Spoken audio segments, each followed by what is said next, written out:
সোহেল নতুন একটি বাসায় উঠেছে। এমনি ধরতে গেলে সোহেলের কোনো বন্ধু বান্ধবী নেই।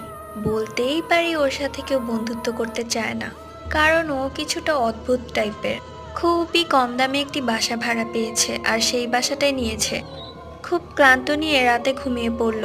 হঠাৎই কানের সামনে ঘোঙ্গানির আওয়াজে ঘুম ভেঙে গেল সোহেলের। ঘুম থেকে উঠেই দেখে তার পাশে একটি মেয়ে মাথা নিচু করে চুলগুলো এলোমেলো করে কান্না করছে। সোহেল বিরক্তির স্বরে গিয়ে তার সামনে দাঁড়ায় এবং বলে, কে আপনি? কান্দনের জায়গা পান না? আমার বাসায় মরতাইছেন? যান, দূরে গিয়ে অন্য জায়গায় যায় কান্দেন। যত সব। এই বলে সোহেল গিয়ে আবার ঘুমিয়ে পড়ে। ঘুঙ্গাতে থাকা সেই মেয়েরূপী ভূতটি অবাক হয়ে সোহেলের দিকে তাকিয়ে থাকে। পরের দিন সকালবেলা সোহেল ঘুম থেকে উঠে দেখে ঘরগুলো অনেক গুছানো। ও বেশ অবাক হয়ে যায়। পরবর্তী গল্প পার্ট 2 তে।